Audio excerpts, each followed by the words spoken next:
తెలంగాణ నూతన డీజీపీగా శివధర్ రెడ్డి బాధ్యతలు స్వీకరించారు. డీజీపీ కార్యాలయంలో ప్రత్యేక పూజల అనంతరం బాధ్యతలు చేపట్టారు. 1994 బ్యాచ్ ఐపీఎస్ అధికారి శివధర్ రెడ్డి తెలంగాణ 6వ డీజీపీగా పనిచేయనున్నారు. డీజీపీ శివధర్ రెడ్డి మాట్లాడుతున్నారు. ఇప్పుడు ఆ లైవ్ చూద్దాం. డీజీపీ మార్క్ ఎలా ఉండబోతుంది? అది వాళ్ళు అన్ని రోజులు నాకే తెలియదు, కానీ మీరు మాత్రం అంటున్నారు. సార్ ఒకటి సార్ దేని గురించి అంటారు? డీజీపీ మన మావోయిస్ట్ మొత్తం అంతమైనట్టే అట్లా. ఇప్పుడు ఆల్రెడీ మొన్న కూడా నేను మేబీ ఎవరు టీవీలో మాట్లాడినప్పుడు చెప్పినాను. నేను వాళ్ళ యొక్క పాలిట్ బ్యూరో మెంబర్గా పనిచేసినటువంటి మల్లోజిల్ వేణుగోపాల్ ఎలియాస్ సోను ఆ మధ్యకాలం లాస్ట్ మంత్ అంటే August 15th నాడు ఆయన ఒక స్టేట్మెంట్ విడుదల చేసిండు. Oral statement as well has written statement. ఏమనంటే, మేము సిద్ధంగా ఉన్నాము బయటికి రావటానికి. కొన్నాళ్ళ పాటు మేము పూర్తిగా యుద్ధాన్ని ఆపదలుచుకున్నాము. ఇది మా జనరల్ సెక్రటరీ ఉన్నప్పుడు బసవరాజ్ జనరల్ సెక్రటరీ చనిపోక ముందే ఈ నిర్ణయం తీసుకున్నాం. మేము చైనా అండ్ రష్యాలో ఏదైతే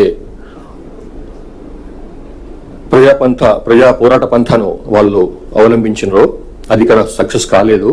ఇక్కడ ఉన్నటువంటి గ్రౌండ్ రియాలిటీ వేరు, అక్కడ ఉన్నటువంటి గ్రౌండ్ సిచ్యువేషన్ వేరు. గుడ్డిగా మనం వాళ్ళని అవలంబించినాము, అన్వయించుకునే ప్రయత్నం చేసినాము తెలంగాణ భారతదేశపు పరిస్థితులకు. కాబట్టి అది ఇంకా ఫెయిల్ అయింది మన దగ్గర. కాబట్టి మనం ఫీల్డ్ని మర్చిపోయి, ఫీల్డ్ సిచ్యువేషన్ మర్చిపోయి ఏదో గుడ్డిగా ముందుకెళ్ళిపోయినాము. తప్పు. కాబట్టి అని ఆయన్నే పోలిట్ బ్యూరో మెంబర్గా ఉన్నటువంటి ఆయన్నే ఇటువంటి మాట అన్నప్పుడు ఇక ఐడియాలజీ, ఆ సిద్ధాంతం ఏదైతే ఉందో అది ఫెయిల్ అయినట్టే అని అనుకుంటున్నాం మేము. కాబట్టి మేము మళ్ళొకసారి ఓపెన్గా పోలీస్ డిపార్ట్మెంట్ తరఫు నుంచి వాళ్ళకు ఒక విన్నపం చేస్తున్నాము. బయటికి రాండి, జనజీవన స్రవంతులను కలిసిపోండి. మీ మీద ఇట్లాంటి కేసుల విషయంలో కానీ ఇట్లాంటి విషయంలో మేము చాలా సింపథెటిక్గా ఉంటాము, సానుభూతితో వ్యవహరిస్తాము. పోలీసుల నుంచి సోకాల్డ్ ఏదైతే మీరు భయపడుతుంటారో ఇది వేధిస్తారు అని చెప్పి అట్లాంటి వేధింపులు ఏమి ఉండవు. మీరు ఏమాత్రం సంశయం లేకుండా నిర్భయంగా వచ్చి బయటకు వచ్చి లొంగిపోండి. బయటకు వచ్చి ప్రభుత్వం ముందర మీ ఆత్మసమర్పణ చేయండి. మేము మీ ఎంబడి ఉంటాం. మేము తర్వాత మేము లాస్ట్ 4-5 months నుంచి 6 months నుంచి చేస్తున్నటువంటి ప్రయత్నాల వల్లనే చాలా మంది బయటకు వచ్చినారు పార్టీ నుంచి, ఇంక్లూడింగ్ ఒక సెంట్రల్ కమిటీ మెంబర్ అయినటువంటి సుజాతక్క కూడా బయటకు వచ్చేసి ఆమె ప్రభుత్వం ముందర ఆత్మసమర్పణ చేసుకున్నారు. వారు హాయిగా వాళ్ళ ట్రీట్మెంట్ కూడా పొందుతుంది ఆమె. మేము కూడా వారికి సహకరిస్తున్నాము ట్రీట్మెంట్ పొందటంలో. కాబట్టి ఛత్తీస్గఢ్ వాళ్ళైనా కూడా బయటకు వచ్చింది, మన పోలీసు మన తెలంగాణకు వచ్చి తెలంగాణ ఆఫీసుల ముందు వచ్చి వాళ్ళు పార్టీని వదిలేసినారు. కాబట్టి మేము కూడా మళ్ళొకసారి మీకు అప్పీల్ చేసేది ఏంటంటే, బయటికి రాండి. We are here to help you, we are here to welcome you. Thank you. చేసిన స్టేట్మెంట్ ను వాళ్ళ పార్టీ అతను దాన్ని ఖండిస్తూ అది వ్యక్తిగతం అని చెప్పారు కదా సార్. అది అందులో మల్లోజిల్ వేణుగోపాల్ ఇచ్చిన స్టేట్మెంట్ మీరు పూర్తిగా చదివితే ఆయన ఏమన్నాడు, అందులో జనరల్ సెక్రటరీగా బసవరాజు ఉన్నప్పుడే ఈ డిస్కషన్ అయిపోయింది అన్నాడు.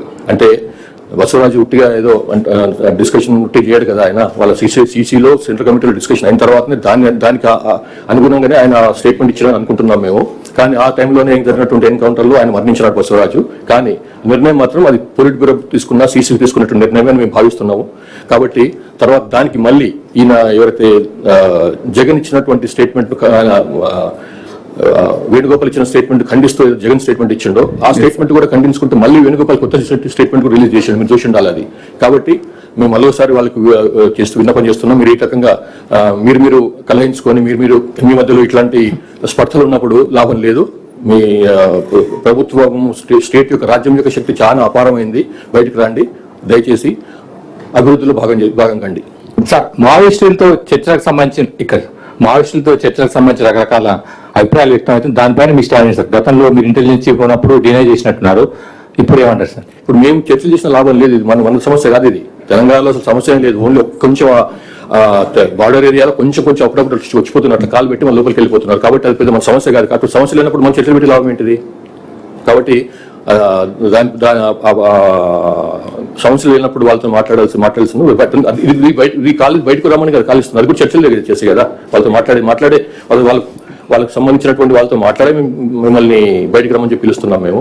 సో అది సంగతి.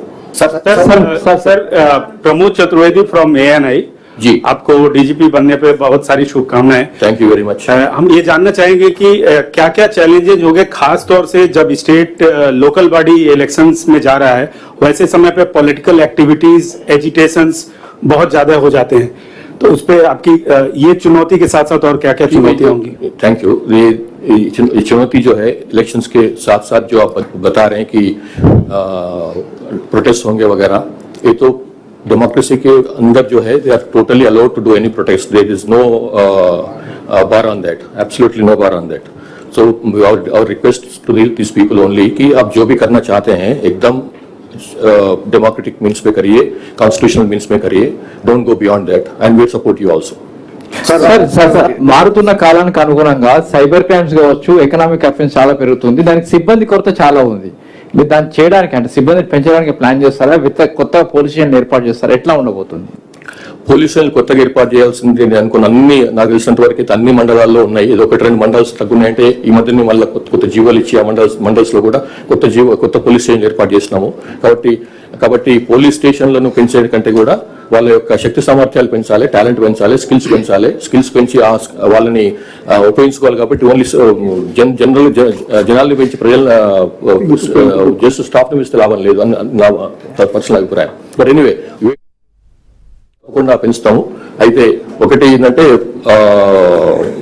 నేను ఇంతకుముందు చెప్పిన బేసిక్ పోలీసింగ్ లో భాగంగా కొంత ఫోర్స్ అవసరం ఉంటుంది. ఓన్లీ టెక్నాలజీ మీద ఆధారపడకుండా కొంత ఫోర్స్ అవసరం ఉంటుంది. అంటే బూట్స్ ఆన్ ద గ్రౌండ్ అంటారు.